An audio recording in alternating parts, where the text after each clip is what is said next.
Welcome to Linda's Home Kitchen and happy Thanksgiving, everybody. As a German, I didn't really get to experience a traditional American Thanksgiving until I came over here for the first time in November 1999 to visit my fiancée at the time, Linda. I loved Thanksgiving right off the get-go, and it became my favorite holiday since. But over the years, I learned that we all make the same mistake. We buy way too much turkey. So yes, for the next day, we have enough leftovers to fix another plate for everybody. But by the second day, the good cuts are all gone.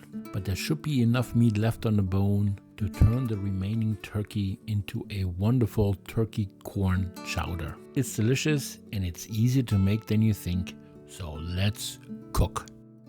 One of the nice things about this recipe is that it uses really simple ingredients. Maybe one exception is fresh thyme. If you don't have fresh thyme at home, you can just use dried thyme. That should work just as well. But everything else needed are just really basic ingredients, so no need to go shopping the day after Thanksgiving. So first we need 6 slices of bacon. We chop the bacon, and the bacon will be used in 3 different ways. We're going to use it in the chowder itself, and we're going to use some of the bacon fat to make our sofrito later on, and we're also going to use the bacon as garnish on top of the corn chowder. Next we dice 3 stalks of celery. I think I mentioned it in the past how much I dislike raw celery. No celery with the chicken wings for me, that's for sure, but in a soup or a chowder, I can definitely live with it. By the way, we are a relatively small channel. If you have watched our videos before and haven't subscribed yet, do us a big favor and support us by hitting that subscribe button. That would help us out a lot. We really appreciate that. Next, we're going to dice 3 carrots. Carrots are one of the 3 vegetables that are usually used in what's called a sofrito, or the French also call it a mirepoix. Basically the flavor base of a soup. We Italians usually cook the vegetables in olive oil, but for this recipe we're actually going to cook them in the bacon fat. And finally, here is the 3rd vegetable for the sofrito with a medium onion. You want to dice them in a way that you end up with small uniform pieces, and the best way to do that is by cutting it in half first. Then you make a couple horizontal slices, a couple vertical slices, and now when you chop it or dice it, you will see that you end up with nice, even, small pieces. Next, we're gonna mince 3 cloves of garlic. But if you prefer, you can finely dice them as well. It does really make a difference. Next, we're going to use 2 medium-sized russet potatoes. The potato is going to give the corn chowder a little bit of a bite and more volume and help to thicken the chowder.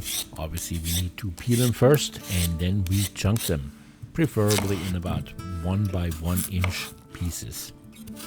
By the way, the potatoes are not cooked yet. We're going to cook them in the chowder itself.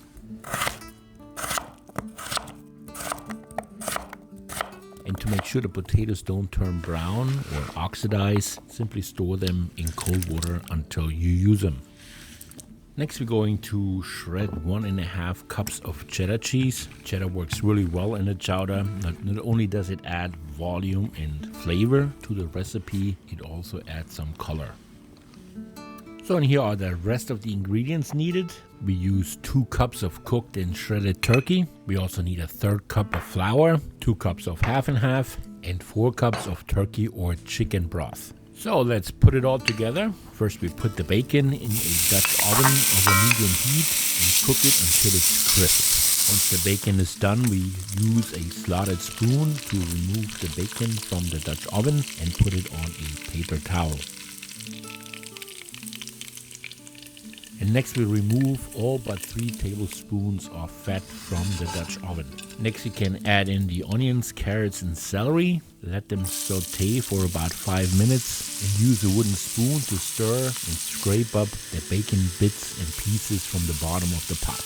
Then you add the garlic and stir for another 30 seconds. And now you can add in your fresh thyme. If you don't have fresh thyme, dried thyme works as well.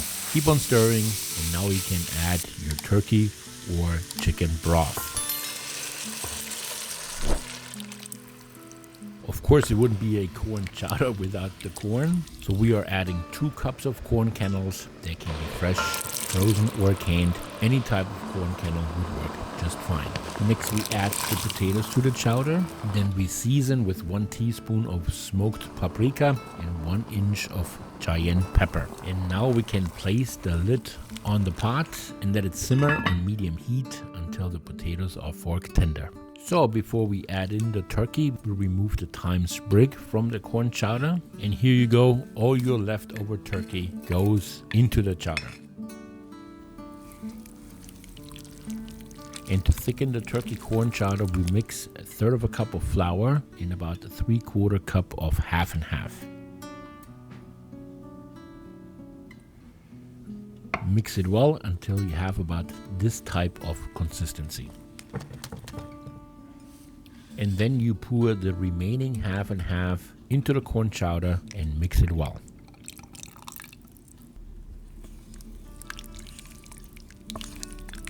Next you add the bacon, just save maybe 1/4 of it. I'm gonna use it later on as garnish on top of the corn chowder. Same is true for the cheddar cheese. We save a little bit for the garnish as well. Next you wanna season the corn chowder with salt and a little bit of pepper.